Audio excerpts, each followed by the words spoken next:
Hello everyone. Welcome back to Guide Pro. Many Google Meet users cannot speak during meetings. Their microphone does not work on laptop. This usually happens when mic permission is blocked in the browser. If you are facing this problem, do not worry.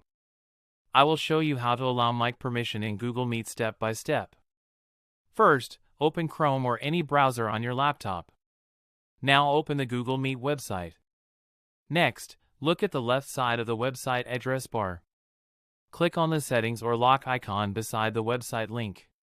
Now tap on Site Settings. Here find the microphone option.